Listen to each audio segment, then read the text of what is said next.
All right, welcome back to another episode of Who's Headlining Anyway, presented by the Comedy Zone. A little bit of an inverse from last week. I'm here with Jason Allen King in Jason's house, where he deserves to be, unlike me and Jonathan last week. Thank you so much for letting us borrow the space while you were out committing crime or whatever you were up to. I can't talk about it where I was, so yeah. Of course, man, anytime. You guys know that. You guys know the codes. Well, you know what's funny? It's like we do, but we forget them. And if we would just scroll through our phones, right, we could find them again. But we're not even bothered to do that. We could have robbed you 15 times That's right. already, and we're just too lazy to do it. It's not even about being a good person. The cops know that you guys have it, so if anything happens in here, you guys are their first call. yeah, for sure. I'm not for kidding. Sure. No. That was cool. It was actually fun to watch last week's on YouTube, where everybody can watch. That's right. Subscribe now. Yeah. It was fun to be like, they're at my house. Like, yeah. So yeah. It was like, I know that furniture. Yeah, man. But there's a lot going on in the comedy world, and obviously we have to wait for Jonathan, because God forgive, we talk about political topics and he's not here for it. But before we get there, I think we can kind of approach a similar thing, but from a different angle, right? Mm-hmm. Because as this backlash was going on, if you're not familiar with Nate Bargatze, we collectively decided to take the approach to I guess not be reactionary, but to actually like have a conversation about it, which is why listeners, we're not really going to go too in depth about it today, right? Right. But among the same lines, I would say my favorite artist, Jay-Z, has been getting some backlash. Oh, really? Yeah. Because he was there too? No, he was. Well, I mean, now Jay-Z will sit at some political tables, so he has been around some of them. Not Trump, but some of those people. Yeah. But no, Jay-Z. It's the 30th anniversary of his first album, Reasonable Doubt. My favorite album. Like, not even Jay-Z, my favorite album. And so he re-released the album on vinyl as a special collector's edition through Target. Oh. Yeah. And if you're not familiar, black people are supposed to be boycotting Target. Oh, no. Oh, Jay. So, so there's been a lot of angry people, or a lot of angry comments, I should say, about Jay-Z partnering with Target. All right. There's no way that they don't know that it's problematic, right? Mm-hmm. Yes, you have to. Nate had to know Gowan was problematic. He has to know. Yeah. Of all people, he has to know. You have to know, and you also have to expect the reaction that's coming. Yeah. Like, especially like in the case of Nate, like you knew that picture was going somewhere, right? Yeah. Surely you didn't think that was just going to stay on that iPhone 16 or whatever it was. What is he? He's top 3 or 4 people who represents the administration, frankly. Yeah. Yeah. And you took a picture, all smiling with. And you're a celebrity. Yes. And you're a celebrity. Somebody's posting that.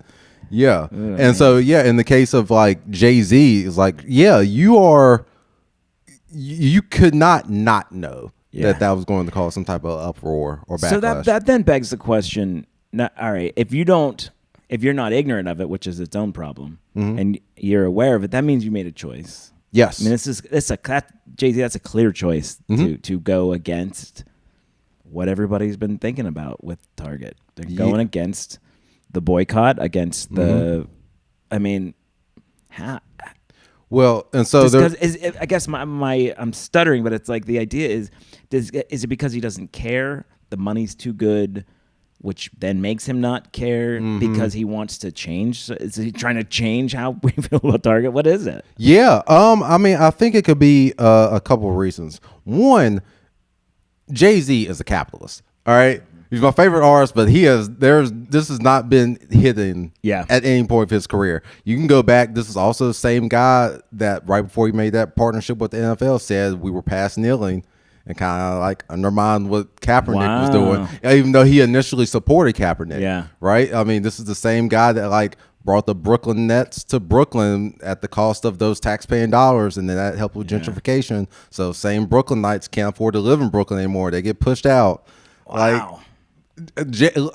Jay-Z is for the people, but not at the expense of his personal wealth. Right. Yeah, I do believe that. It's not a great look. right? His first album was about selling drugs. Like, this has always been him. Yeah, right. You know what I mean? And that's the thing. You know what's funny? He is a businessman. Exactly. Yeah. He even said that. I'm not a businessman. I'm a businessman. Like, that's one of his most famous quotes. Like, this is the guy.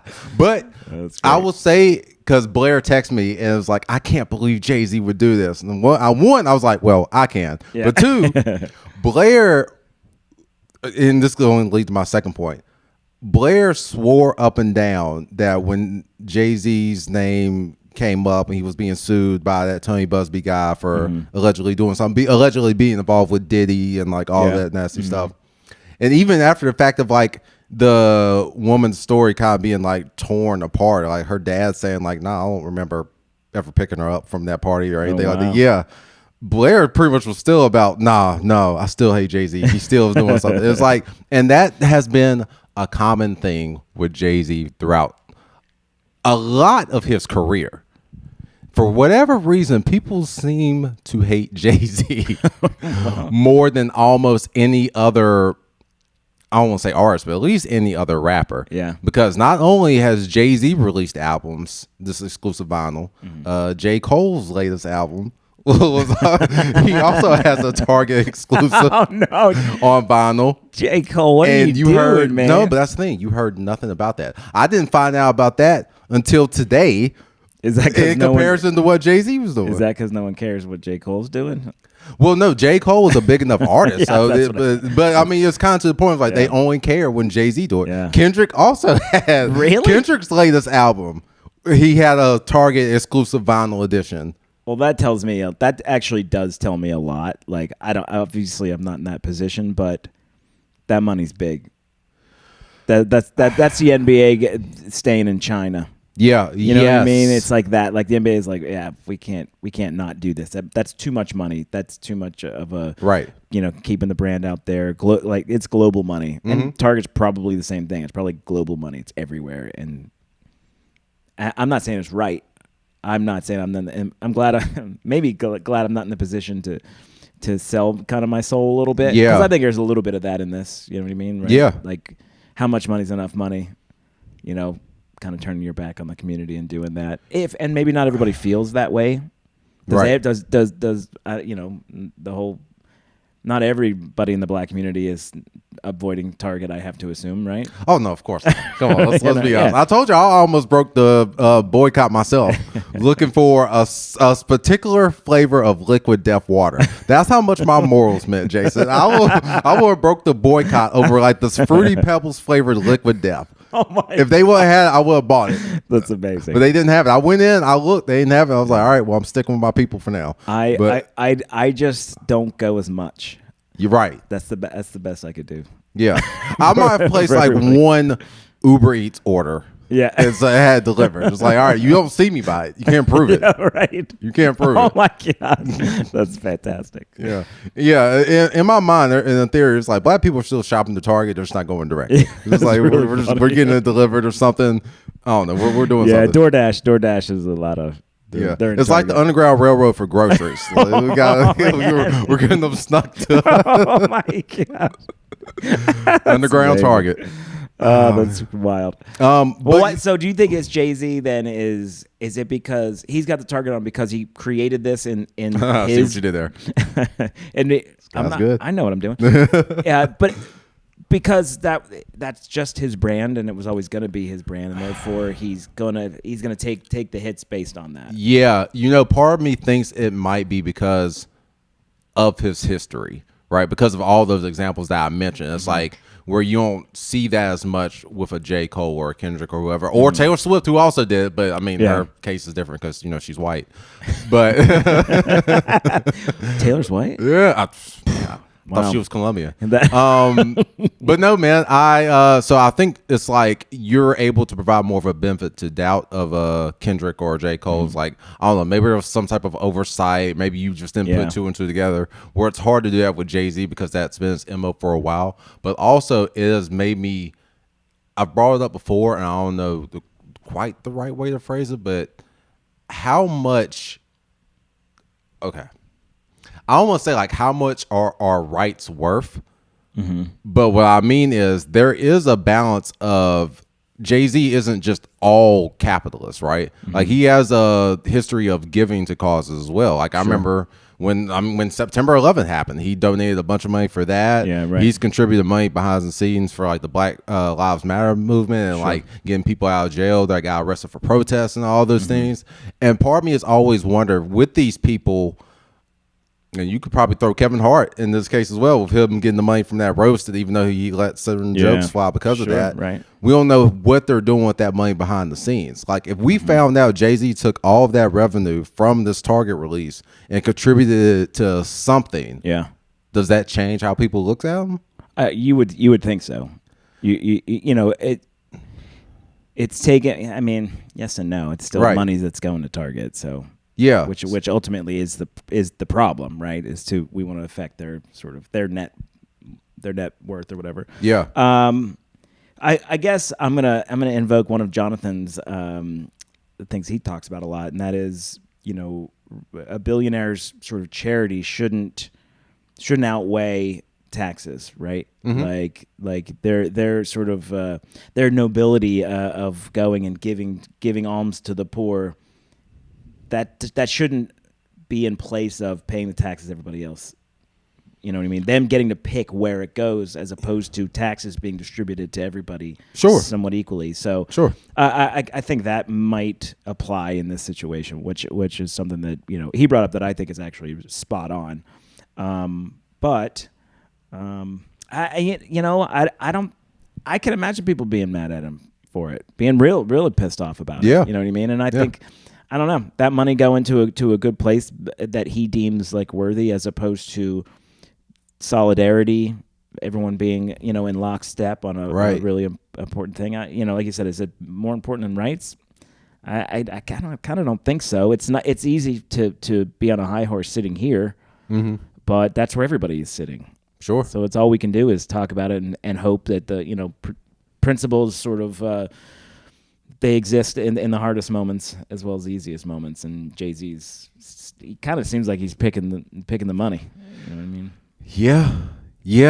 I mean it looks good to have someone of his stature with a movement. Yeah. But it's hard to put a dollar amount on it. Yeah. And so it's like when you get to that level, I don't know what the right answer is. Right. You know, it'd be curious to see. I'm just thinking other sort of black leaders and artists and things like that. Like, you know, Oprah. What, you know, where does she stand? Is she someone who's like in the mix with all this, and not obviously albums, but does she always making the right choices? You need to do some research on Oprah. I actually have a whole bit about how Oprah is a terrible person. Oprah is horrendous. Are you serious? I don't think I apparently don't know dude, much. when those like fires were like happening in Maui or whatever, she owns a bunch of property in Maui, wasn't letting the people come through her property to like provide aid, that making them go around. Yes, Oprah is terrible. Wow, I didn't know that. Yeah, she has just done such an amazing, way better job than Jay-Z of marketing herself as a good person. Wow. Yes, Oprah has done some horrible.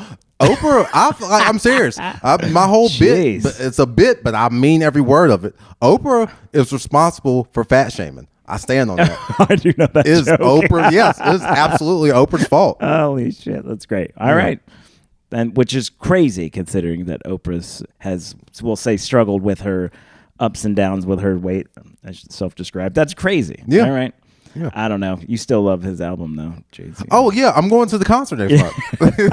You're still so wait. So then, does that trickle down to you? And are you supporting? You're supporting a non-supporter of the Jason? I don't think you're understanding.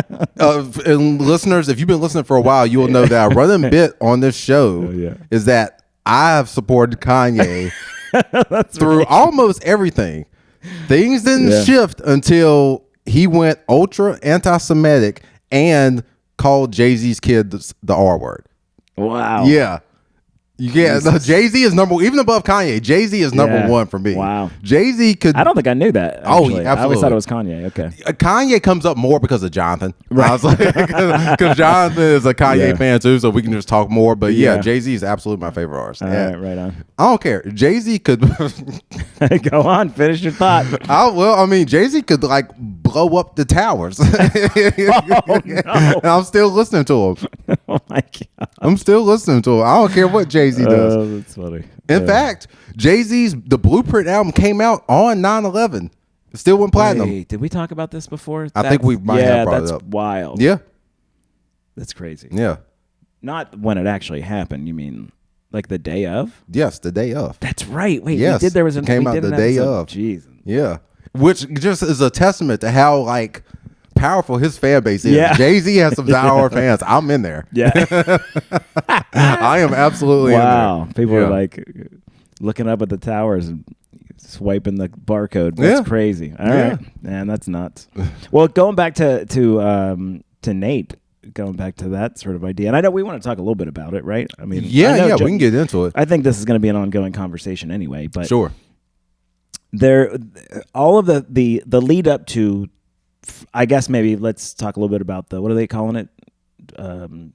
Awful Fest 250. What the hell is it called? Oh, the boats. Yeah. It's just like the whole name of the thing where they got motorcycles flipping. I'm sure it's sponsored by Target. Yeah. Just the whole spectacle of that. Oh, the America 250. America that 250, thing. Yes. This is how much I hate it, so I avoid it. But anyway, so yeah, America 250 on the lawn of the White House, right? And I kept saying all these things where they were mad at Zelensky for not wearing a suit. Wait, they were mad at who? The Ukraine president when he came to visit during his country was in war and he came over here, and then they chastised him in the White House because he wasn't wearing a suit and all this nonsense. Okay, now real quick, I just want everybody to think about let me walk you down this timeline. It's okay for Trump to have a UFC fight on the White House lawn. Yeah. Meanwhile, the Ukrainian president got in trouble for not wearing a suit. Meanwhile, Obama got in trouble for wearing a tan suit. That's right. This is the same country, everybody. Right. It's wild. Insane. How easily people can just shift what they're how they feel about things. It's just such nonsense. Yeah. And so half the country is looking at that going, this is mortifying. Yes. It's a desecration of like the White House and all the things that have happened there, and how important that is. And to quote the American presidents, the single greatest home field advantage. That's what Washington D.C. is considered the single greatest home field advantage for any president, in the world, the history of countries, right? And he put motorcycles jumping in a UFC fight there. And everyone leading up to it, all these people were backing out, right? Yeah. What, the CNC Music Factory guy, or maybe he ended up still doing it. But it was like, oh yeah, I heard like what Milli Vanilli. I think actually did perform. Yeah, I think they did.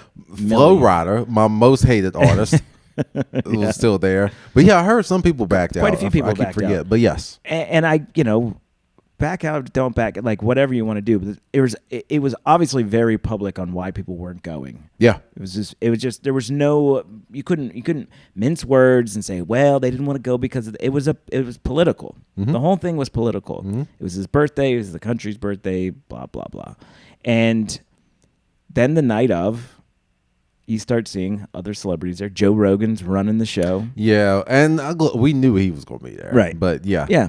And Nate Bargatze goes. Mm-hmm. Nate and also Shane Gillis has been catching heat, although everyone's kind of has just assumed he would be there. He's that guy. He's in that sphere. Yeah. And so the same exact thing with Jay-Z, like you mentioned earlier, was you had to know you're a self-proclaimed non-political comedian. Yes, that. Yeah, and it's like, and he's getting lambasted online from everybody. His PR team had to sort of step in and say that UFC is his favorite sport. And okay, I didn't think they had issued any type of, because I went to his Instagram page. He hasn't posted this like March or something. Yeah, so to me, him going there is one of two things. One is he's so dumb and ignorant that he didn't think it would be a problem or it would get any reaction at all. Yeah, I refuse to believe that. Because I say that because I respect him too much as a comedian. Yeah. And I don't think you can be that stupid and be that good at stand-up. Right. And he clearly has a PR team, right? Mm-hmm. And he's got managers. He's got all these people. He literally has a movie coming out. I mean, all of this, which also might be in play on what we're talking about right now, because maybe it's not selling. I don't know. But so he either is ignorant of it, which we don't believe, or he made a very, very strategic choice to fly that flag. Yeah. This is who I'm with. This is where I stand. Right? Yeah. It just in itself isn't a problem, but then you now absorb all of the bullshit that this administration, everything they've done up to this time, you now stand with those people. You are now subject to all the things that they've done and they felt, for better or worse. Yeah. That means he's MAGA. He's one of those people. I mean, how do you go there and say, oh no, this is just me innocently coming to fight? You can't. Yeah. You can't. Yeah, it's not an innocent thing, but I think this is really what we talk about when we say there are no ethical billionaires, right? And I don't think Nate is a billionaire. No. Maybe he's on the path to. Probably he's on the path to. But this is exactly what we mean, right? Of like, to accumulate that much wealth and power, you can't do it on a straight and narrow. You have to align with people that maybe you don't necessarily like or agree with, but you gotta be in those certain rooms and shake certain hands to, get certain things done. Right. And now, next thing you know, you're on everybody's Facebook feed. It was immediate. Yes. I was like, oh no. I was like, this is a real problem. And we talked about not doing that, right? At the top of the show, you mentioned this. Like, maybe we just hold off and not just point a finger and say, you suck, fuck you, whatever it is. And instead, let's have a conversation about it. 'Cause I do think that that's important. And also, we know so many of the people that work with him and around him and that group. And I also don't want to unnecessarily impugn all of those people because they're friends with him. Yeah. Like, so, there's just a lot more nuance to these conversations and what's going on, because I don't necessarily want to, everyone who was on the white guy boat. I don't know. Am I supposed to be mad at everybody who went on the boat? Because you know what I mean? You know what I'm talking about? Yeah, no, exactly what you mean. Yeah. And see that, and that's a prime example, right? Because most of the time, for the listeners, if you not know how it works, when like we get booked for comedy shows, usually the booker will reach out and say, "Hey, are you available on this date? Yeah, I need you to do this amount of time for this money." Sometimes they'll tell you, "Don't talk about this, and that." Right. They usually don't tell you who's on the show with you, right, until you get the flyer. Right. Yeah. So I fully believe that those comedians didn't know that it was whitewashed until the flyer. I could totally see that being the case. So yeah, you gotta give some people the benefit of the doubt. Right. And now that cruise, in light of Nate going to this America 250 bullshit with all of these people getting pictures with RFK Jr., suddenly now that cruise looks more heinous than it even did when we were joking about it. Right. Yeah. Now it's like, ugh. Yeah, because see, now we're looking back at all the things you've done. All of your decisions before this are now 1,000% through that lens of, okay, you're maybe not as great a guy as you've been leading people to believe. Yeah. I agree, because sometimes like people have blind spots. Like, it could be understandable why you would give Nate the benefit of the doubt for the lineup initially, right? Because I've done that on a much smaller scale. I've booked a lineup with all black male comedians, and it wasn't until after the fact I was like, oh wait, we didn't get any women. Dang, that's my bad. I need to be more aware of that next time. Right. So sometimes things like that happen. Grant, I don't have a team like Nate does. Right. But fine. Yeah. But fine. But then when you go and do stuff that looks like you're doubling down in that ideology, I don't know what you want me to say. Yeah. At what point do we have, if it walks like a duck and quacks like a duck, it's got to call it a duck, right? Right. And you know what? I think it would be useful, a good use of time to figure out how we would handle our PR crisis in the event that Jonathan gets in trouble. Yeah, that's it. We need to get ahead of it. Right, because we need to address the elephant in the room. Clearly, Jonathan isn't here right now. That's right. Right? And I've been trying to figure out, Jonathan's in New York, listeners. And I was trying to figure out, why would Jonathan want to go to New York right now? That's a great right? question. Now, let's think about it. Okay, Knicks just won the NBA championship. Right. Go Knicks. Great time to be in New York, but he had his tickets purchased before then. Yeah. Okay. Right? So I was like, okay, what else could be going on? Yeah. Did a little research. This past Sunday, was the Puerto Rican Day Parade in New York. We know Jonathan loves the Latinos. He loves now, Latinos. the question becomes, okay, you flew out the following day, so you missed the parade. Huh. You got to think about it. I see the strategy already, Jason. Yeah. Here's what it is. What do you do when you love Latinos, but you're also budget conscious? You got to go on the Monday before they leave. You can't go on the parade. No, that's right. Prices are too expensive. And then they're tired. They're tired and hungover. They don't want you to buy shots. Right. You just got to buy them coffee. That's right. Listen, oh, my God. Listen, money, right? Saving it. He knows what he's doing. He does. He ran it through AI where he works. Absolutely. And and he's like, yes. Dear Lord AI, how do I get to meet Latinos? Yeah, the water he could have given to the hungover Latinos, he was pouring on the computer. That's right. He's like, cool off AI and help me. That's right. You nailed it. So he's up in New York right now, and he's going to inevitably yell at an audience member for heckling them, or just talking during his show. Yeah, he's right? He's going to break. He can be grumpy about it to somebody. That's correct. He's going to get arrested for it. His mugshot's going to come out. It's going to be on the New York Post. I want a picture of him doing something like Nate's and just plastered everywhere. I mean, like, liberal comic goes to, ICE facility. That would be the funnier thing if he got like a picture with Mondami right before we go to Broadway, South Carolina, or something like that. Yes. And now we got to address the local press of like, hey, listen, man. Listen, we don't, we're friends with them, but we're not like that kind of friends with them. Yeah. You know what I mean? He'll be the problem. I'm going to knock on wood. Hopefully it's not me. Yeah. He went, you know what he did? In addition to that? No. He went to the concert. What concert? He texted us about the. Listen, see, I can't remember her name. I almost said Rosalita, but I think you're right. Actually, is it Rosalita? I think it is Rosalia. Or, yeah. He's excited about it. He's going to be talking about it on the podcast. He is. I think he cried. I'm pretty sure he cried when he was there. You mean at the show? Yeah. Oh, I just thought that happened. yeah, he does. I thought it was just part of his morning routine. Oh my God! All right.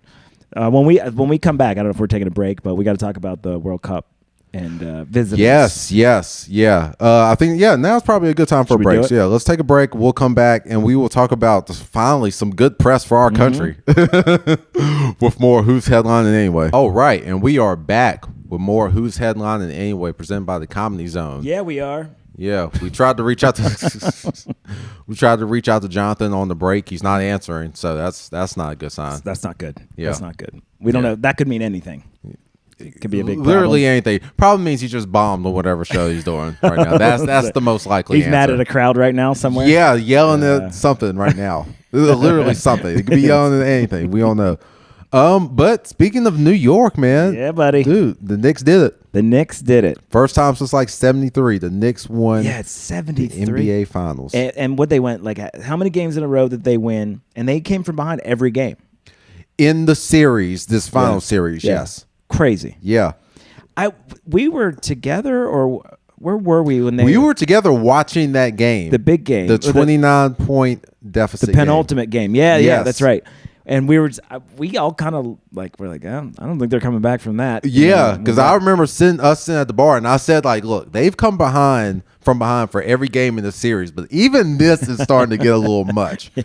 And then we all just kind of said, like, okay, because I even said, like, you know what, just bench the stars at this point. Yeah, this is too much. Don't overexert yourself. Just come back next time. Yeah. And I got home and I didn't even bother to check the score because I just thought it was over. And I woke up right. And Blair, who is a Knicks fan, said, like, how about them Knicks? And I was like, they won?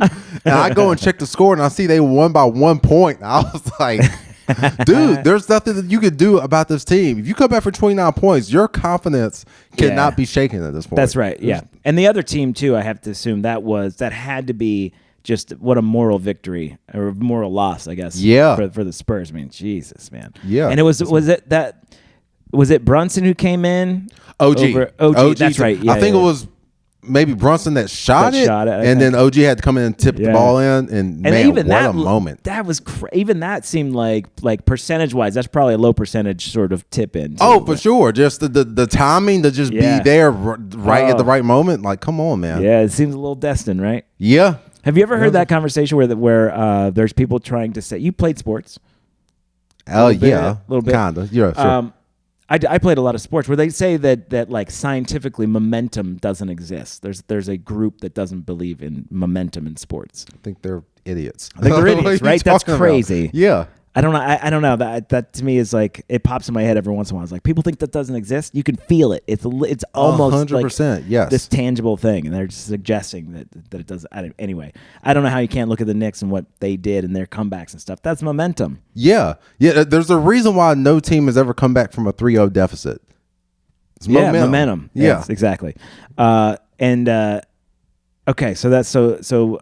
I'm listening to, you know how I'm with names. Oh God damn it! He's from New York, and he's just did the play-by-play of like probably Stephen A. Smith. No, white guy. God damn it. Anyway, he's like a sports caster. Yeah, he has his own show. I listen to it every day. I'm an idiot. Max Kellerman? No, it's Oh Jesus! I turned it on. This is good radio, guys. Jason still has YouTube with ads. I do.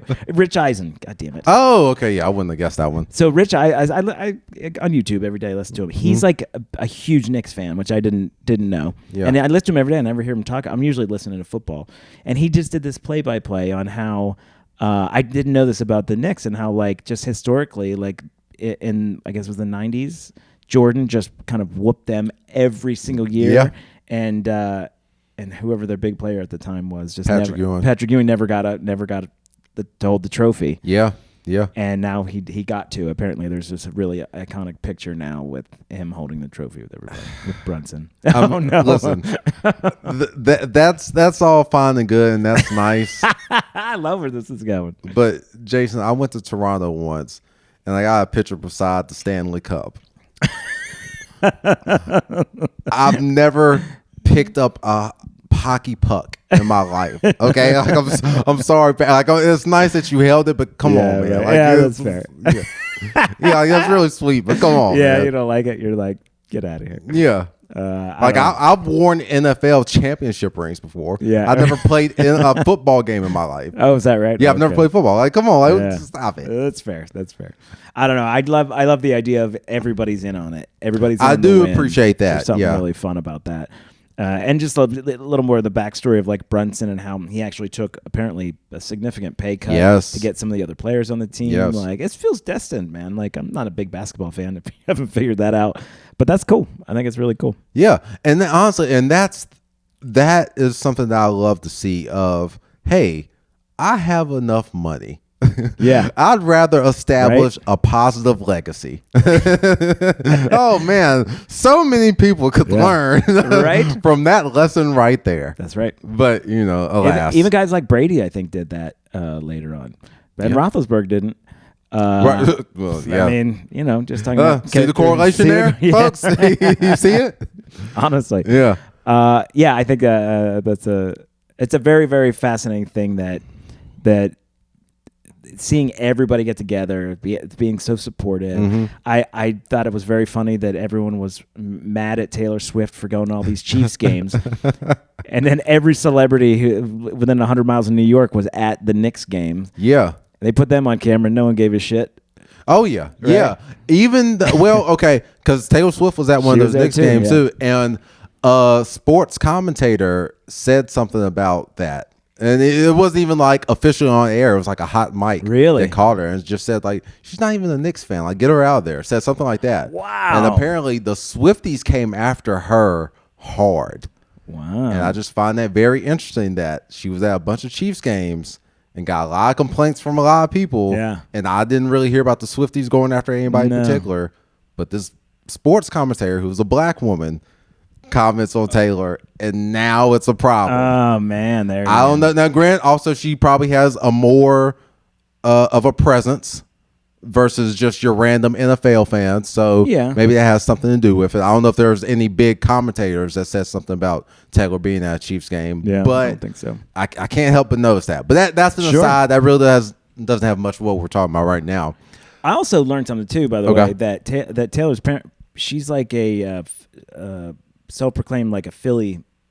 This is her hometown, Philadelphia. Wait, really? That's what I heard, because I made a post similar to this about it. And my one friend was like, "Well, the problem is that she's sleeping with the enemy. She's supposed to be a Philadelphia, homegrown Philadelphia woman. Yeah. And now she's with a Chiefs person, and I'm like, wait, how did she get into country music? That was her start of her recording career. She was a country artist. She's from Philly. Yeah, apparently, is an enigma, man." How many cultures can you appropriate, Taylor? Like, I just want to know. Really? Yeah, that's right. Now she's a New Yorker. Wow, man. I will say, watching the series, I have to slightly apologize to Jonathan, who hopefully isn't arrested right now. Because you don't have to do that ever. Just so you know. When we were talking about, because when we recorded here last week, it was like they had just played game 3 or something like that. The series still had a couple more games to go. Yeah. And Jonathan described the Spurs as the Duke of the NBA. He did. That's right. Yeah. And I pushed back against that quick because the decorum, or whatever the word is, that like Popovich has instilled around that organization, it was just nothing but class. It was nothing of what I've seen Duke to be sometimes. This particular series, Jonathan ended up being right. I have to say, Wemby is such a jerk. Yeah. Have you seen how he just carried himself? Yeah, I've heard he was like, everyone loved him until this series, and then it was like, these moments. I think even he commented, he was like, moments that are that big, they mistakes get amplified, is how he put it. Yeah, which I thought was a really well said, but also a little seedy. You know what I mean? That's accurate. And like I think his like walk off comment to the media was like, "See you never," or something like that to the media. It's like, dude. And to your point, yes, everybody loved him. Like, you were about to be the face of the league. Right. Don't mess it up now because you lost. Yeah. Like, you got so much time ahead. Dude, you're only in like your second year. Like, just calm down. Right. You will have another shot, or at least I thought you would. I don't know what's going on with this organization now. A lot of people are saying next year. I mean, if they run it back, why won't they be there? Well, yeah, you could say that, but also it's not like they had like an easy time getting there. I thought they were like a younger group. They were the youngest like finals team maybe ever. Oh, really? Or something like that. Yeah, so a very young team. There's a lot of potential there. Yeah, they're projecting up. I guess. Yeah, for sure. They're ascending as a team, I think is what I meant. Yeah. No. So it very well could happen, but also I say that to say, like, OKC wasn't just a walk in the park for them, and they were the champions last year. So like, it's just for the past 2 decades, the Western Conference that they play in has just been notably more difficult than the Eastern Conference where the Knicks are. So yeah, they could and they should make it back, but it's like, you never know, man. That's just a tough conference. It's a long year. Yeah. And Wemby's got to put some size on. Like, dude, you got to eat some more baguettes or what are they, croissants, whatever y'all got in France, man. Is he French? Yes. Oh, nice. I never heard him speak. Yeah. Well, maybe we shouldn't, actually. That's probably his problem. If he would just stay more quiet. You just ruined all of your goodwill. All that, the stories about you in the off season training with monks and all this stuff and like all this cool. And now I don't believe anything about you. I just think you're a jerk now. You were getting under Jalen Brunson as he was landing. Like, Jalen rolled his ankle off of that, and like, that's a big no for a professional NBA player. You gotta know better to do stuff like that. He does know better to do stuff like that. He's like, you're playing kind of dirty, man. I don't know. That's no good, man. Yeah, it is disappointing to hear that. Somebody's like on the way up, people are inspired by him, and then he starts pulling some shit. Yeah, it sucks. The first game that the Knicks had on the road when they went to San Antonio, the first game, as they were introducing the Knicks players, they were playing like Looney Tune music. Really? Introducing the Knicks players. And I know it sounds like such a small thing, and it is, but for an organization that has, as far as I know, always been high class like the Spurs, for them to do something like that is a very telling sign of what is going on. Are they trying to be like the Monstars? It seems like it's like they're trying to be the bad guys now, and I just don't. Where's Greg Popovich? Yeah, that should not be happening. Right. This is like really disappointing. Interesting. Yeah. And the Knicks were clearly the heroes here. Yeah. The Knicks. I mean, I've heard some people referring to them as America's team now. Yeah. Because honestly, it's inspiring. It's inspiring to see a team where there's no real. As much as I love Brunson, like he doesn't even have like an all-star appearance. Yeah. Like, this is what I've heard too. I'm just kind of like, this is America's team, and that everyone's somewhat equal. There's no superstar. It reminds me of, you remember the Pistons team that won that championship that had like. I do not. Oh. Well, their best player was like Chauncey Billups. I'm serious. What a name. Yeah, but it was just, again, it's kind of Is he similar also thing. French? No. Okay. Well, He I might be. don't think so.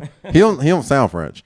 But it was just, again, another one of those things of like, this was just a hard-working team. Yeah, wasn't any that. real superstars, just people that put the work in. Jalen Brunson's only like 6'2", which is tall, but not NBA tall. Yeah, and he led. Yeah, that I've team. heard that too. Yeah, they're like, he's not especially. All the tools weren't exactly.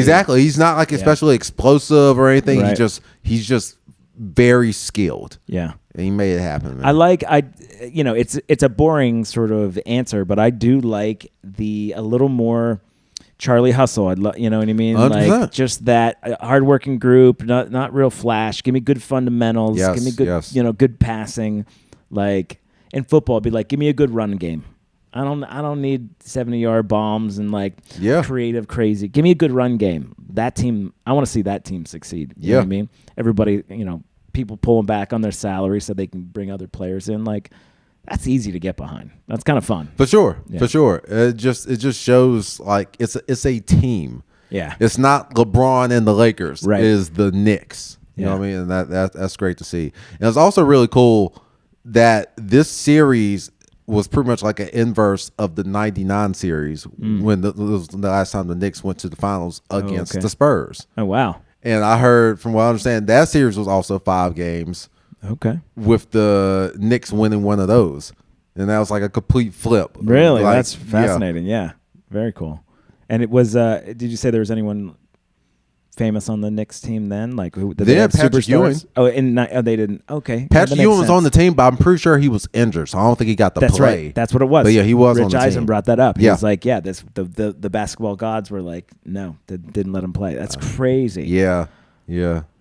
That's wild. Okay, I'd like the idea of them being America's team. I don't know who. I mean, unless if it's not the Hornets. If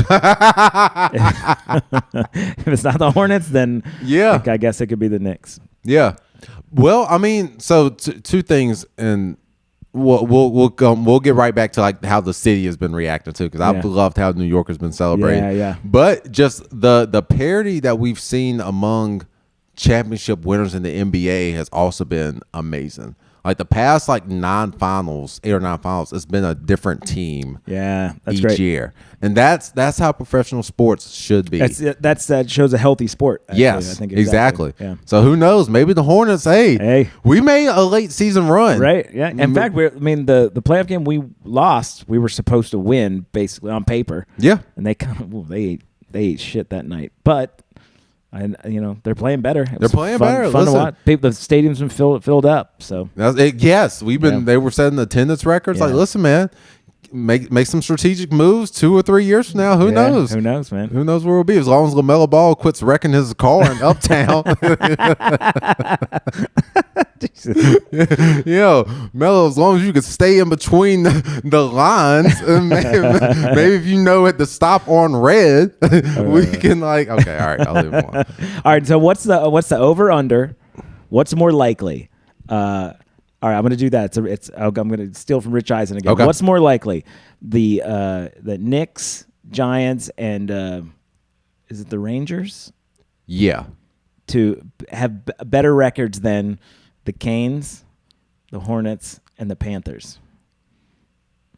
as Charlotte as North Carolina teams versus New York teams.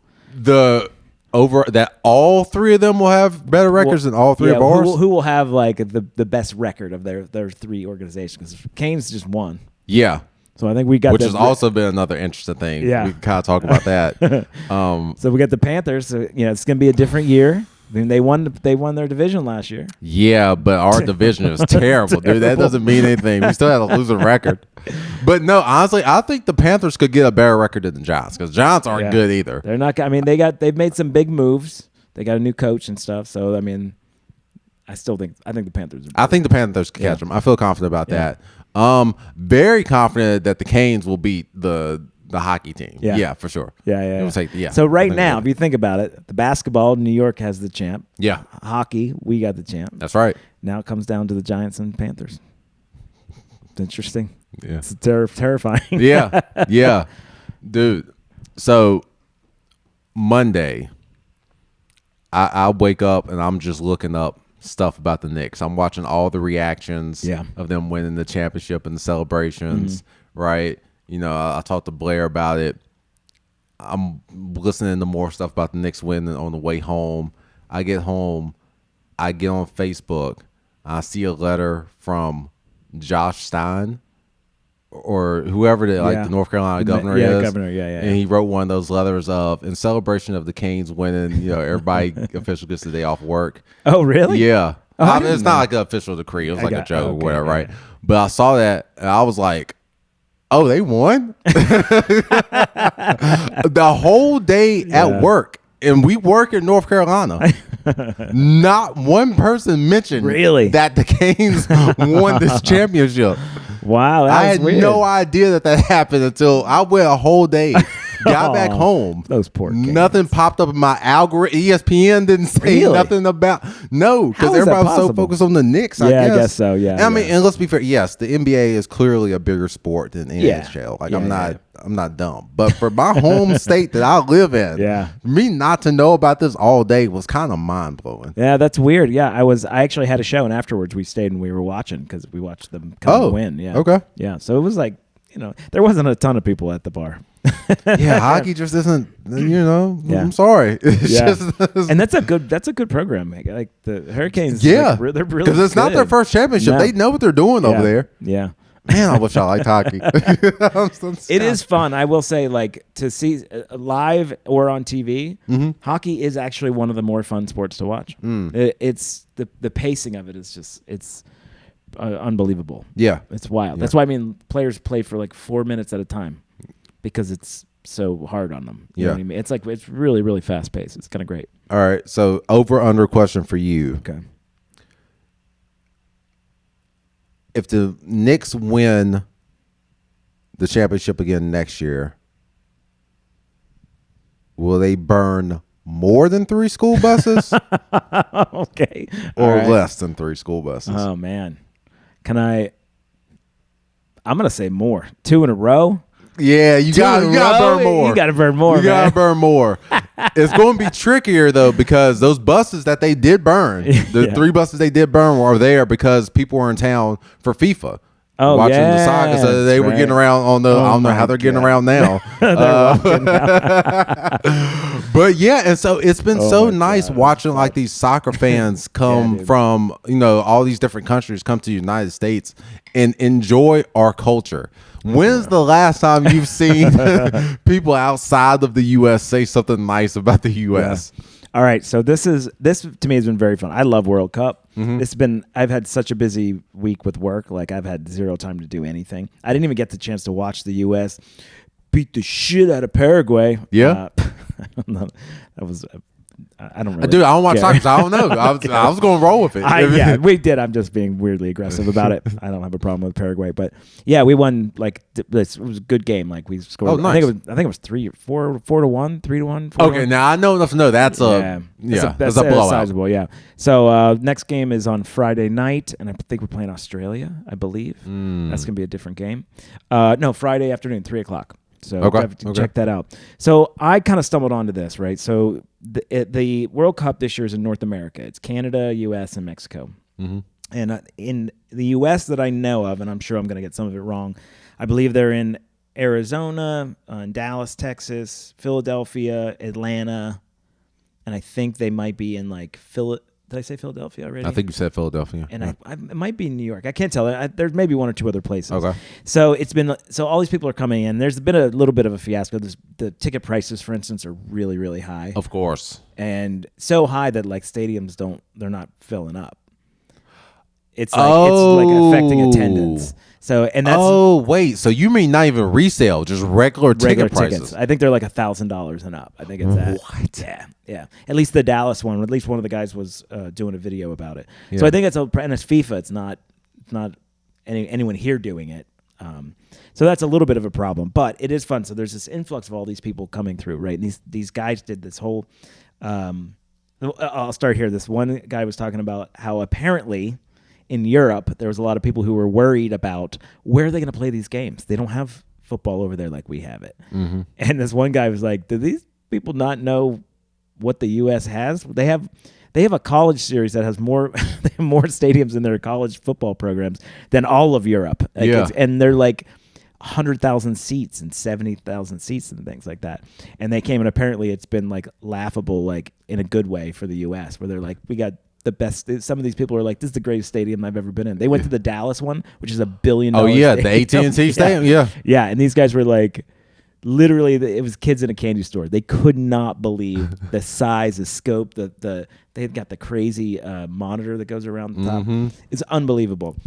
But all these videos are people coming to the U.S. going, everyone warned us that it was going to be dangerous, and that it was going to be just rough and rugged, and just like Americans are this and that, and all these people are like going around going, this is the most beautiful thing I've ever seen before. Oh man, they're going through like Arizona and all the buttes and all the like just parks and like city centers, and they're going, this isn't anything that anyone thought that the country would be. Yeah, which does two things. One, it tells me that our stock in the world right now is probably couldn't be lower. Yes. I think it's the lowest it's probably ever been. I'm sure. Yeah.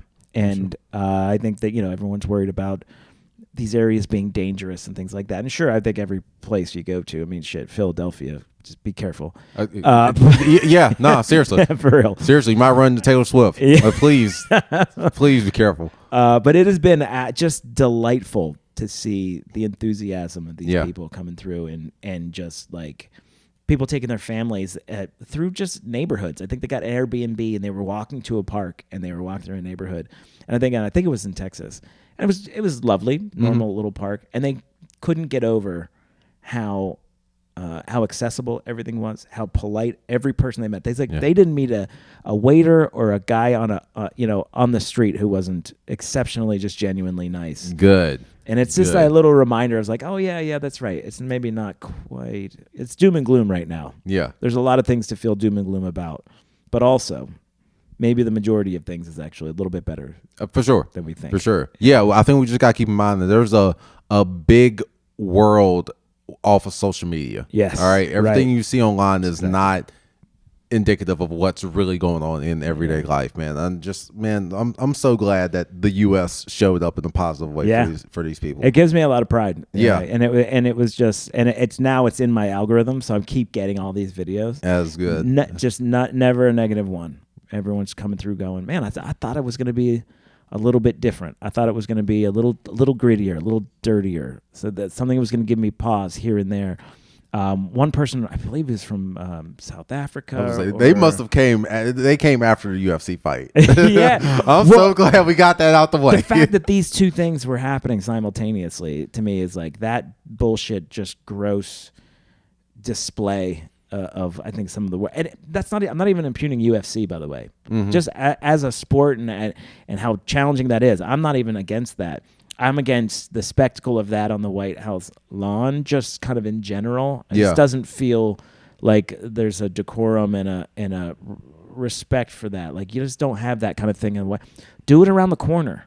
Do it at an event that's nearby. Yeah. But like the White House lawn just didn't feel appropriate to me. Oh, 100%. Yeah. That was the most disgusting part. It's just like we cannot keep enforcing this lack of decorum. Yeah. All right. Because I feel like when it's happening at the highest level, that trickles down to the rest of society, and that's not always a bad thing. Like I can appreciate more of a relaxed culture in the office, for example. Sure. So there are some benefits. Yeah. But like if the president can just get on like TV and say whatever expletive he wants, how are you supposed to look at your kid and be like, "Hey, don't say that"? Like you know what I mean? That's supposed to be the most responsible person in the country right now. Yeah, exactly. That's a somebody's getting suplexed in front of the Lincoln Memorial. Like what is going on right now? Yeah, but it's a responsibility of the office, not even the individual. The office. Yes. The individual has to live up to the office. You know, that's anyway. Yeah. But you know what? I'm so glad that the country followed guest rules. You know what I mean? And basically what I'm saying is like, you know, like whenever how I grew up was like when you had company coming over. Oh, no, everything had to be clean. Yeah. Like those toys that maybe your mom will let you slide with. Nah, pick that up. Everything's picked up because you can't make us look bad. And then that kid go home and be like, can you believe? Yeah, I saw like everybody was on guest rules. That's so funny. If my house is a mess, I'll plan to have people over because I know I will clean that shit up. Yes, exactly. Exactly. There was something else. So this one guy is a Frenchman. Very thick accent. He went to like what do they call it when you have everyone brings their cars out like a swap meet kind of a thing. Yeah, you bring out your old time cars and stuff. Yeah, The like track car show type thing. Car show. Yeah, exactly. And apparently they're doing this somewhere. And this French guy was I won't do the accent, but he was essentially saying one of the things that he really respects and likes about the U.S. is that their display of their wealth is not it's not always a flex. Apparently I think it was actually Italian and not French. He was like, in Italy, it's like you kind of hide and protect your wealth and you keep it behind closed doors. And whereas here it's like you kind of share in the wealth. He's like looking around. He's like, there's probably 20, 30, $40 million worth of cars here. He's like, you just wouldn't see this there. Yeah. He's like, and everyone would walk around and just be happy for it and to get a chance to see it and enjoy the culture of the cars. He's like, culture, that, and like he said, like coffee shops, cars, and something else. He's like, that's American culture, which I was like, oh, interesting. That's very interesting. Oh, well, buddy, wait until you meet Elon Musk. Oh, we got something for you. Oh God. The guy's the worst. Yeah. There's just anyway. If you look for him online, guys, it'll pick you up a little bit. I've been down on the country and the state of things, and American exceptionalism is that kind of thing. And this was a little bit of a lift in dark times to say, oh, okay, people, it's hearing a song for the first time, with a friend. You're like, oh yeah, I love this song, and now you're seeing that they love it too. Right. Right. I love the idea of people coming here and seeing the value in it that maybe we're having a hard time seeing right now. Yeah, for sure, for sure. So yeah, to all of our international listeners, I just want to let you know we're huge, and you're welcome over here anytime. And to Trump, please do not mess us up. Please let these people go back home when the time is right. Yeah. Do not do anything. Don't detain anybody. Yes, just please. Oh man, awesome. You got any games? All right, so I'm gonna do one for you. I got a 60 seconds of what is it of something we know nothing about. Nothing about. That's right. Watch yourself, Amy Poehler. I want you to, in 60 seconds, tell us how your PR team would protect the fact that you went to the America 250 fight with Nate, and begin. Well, so listen, everybody understands that when you are a white American, you cannot just go to an event like this yourself. You have to have somebody to deflect blame, right? And that's where I come in. I come in not to necessarily be the bad guy, but to say, hey, look at all this diversity at the American 250. You thought it was just all white guys? No. There's one black person here, and we were going to interview him and put him on all the press. And that's why I would show up. I'm a spin to say that I am standing up for the people. You ever heard of a seat at the table? I got the seat. That's what I'm doing right now. I'm speaking for all of black people when I talk to Trump, and I'm going to tell them that, Elon is going to give money to all the HBCUs somehow, some way. And you could thank me for it. And Trump will just have to get off of Twitter. Nicely done. That was a good spin, actually. Okay, you were there as a deflection. Yeah, as a deflection. And giving some credit to to it and saying, look at the diversity that look at diversity. The MAGA has black people in it too. That's right. And I'm here to advocate for us. Wow. You see what I'm saying? Look at that. Yeah. Nicely done. I would hire you. Yeah. I'm gonna hire you for my PR team. Listen, Jay-Z should. Good work, man. Good work. Any shows? You got any shows? Yeah, man. I actually have a bunch of shows. So this is fun. If anybody is in Virginia, I mean, tomorrow doesn't really count, but no, say it anyway. What you got I'm tomorrow? at Massanutten Resort, which I'm going to talk to you about that. I was about to say, I don't know what that is. It's a great the Funny Womax. It's a man and woman. They're comedians, and they kind of have this great. We'll call it system up there where they have a bunch of different rooms and they're just lovely, funny people. Okay. So yeah, Massanutten Resort in Virginia, which is very cool. I'm in this Friday, Uncorked Comedy at Velvet Coup Wine Bar. Angie Schultz runs that, TKK. Okay. I'm doing Don't Tell in Myrtle Beach. I'm going next week. I'll be at Myrtle Beach with my family. Oh, doing so the beach it's house. timed up. And Okay. Don't Tell, yeah, I was like, hey, you around? And I was like, ooh, I happen to be there. So I got to get some family come to the show. Oh, good, man. Doing next stop out in Huntersville at Primal Brewery next Friday the 26th. And then Saturday I'm doing next stop at Oak Isle at the Grape and Ale. And then I'm in Bald Head Island doing this Summer Life show outside. It's like a family show. I'm doing it this week, and then I think Paul Snyder's doing it. Maybe it's like a few weeks in a row. Okay. Andy Forster's doing it. Yeah. So, cool. Yeah. So I'm all over the place, man. Good run here coming up the next 2 weeks. Nice. Yeah. How about you? I have nothing coming up this current week. I think I got some stuff in the following weeks, but I can't look at my calendar right now. Shit. Well, I'll be able to promote it when it's closer to the time. It's not rushing, so I don't have any shows coming up this week. But I will say I'll give a shout out to Playhouse in Jacksonville for having the Black Power Rangers out there as a collective of black comedians that I work with. And it was a great show, man. They ended up, the posters are fantastic, by the way. Dude, they do a good job of putting the posters together. Yeah. Oh, man. And they printed them all for us, too. Really? Yeah. Oh, my gosh. And I really want to give them a shout out because, it is so important for comedians, at our level, I would say. Mm-hmm. You're further on than I am, but just more, kind of along our level. To have clubs like that, clubs that are willing to let people that aren't big names headline. Yeah, that's basically what I'm getting at. Absolutely, right? Because I've gotten the headline there twice and be back a third time through the Black Power Rangers, and they're giving opportunities to other people. I think you've been there before. No, I haven't been there. You haven't been. Y'all do. You gotta get down there. Paul Snyder's been there. Like a few people. Jonathan's been down there. Yeah. And so those clubs are so important because how else do we get those headliner reps in clubs if it's not for clubs like that? So Jacksonville Playhouse, we appreciate y'all so much. They had so much faith in us. The day of the show, the morning of the show, we still hadn't sold any tickets yet. And they still just believed in us that it was going to work out because we forgot World Cup. Oh, man, yeah. We didn't even think that some soccer is going on. People were going to be busy. But no, I mean, people just started showing up at the door. We ended up having 30-something people. Yeah, that's there. Great. So it actually worked out. It ended up being a really fun show. So that's fantastic. Jacksonville Playhouse, thank you for caring about the comedians. It's true. We need that. It's we've talked about it on the show before where it's hard to get into clubs these days. There's a very specific way to get into clubs and we're not really in a position to fill the need that they are looking for. And so we need other venues. And it's also good for people to know that you don't always have to go to a club to get good comedy. Right. Yeah.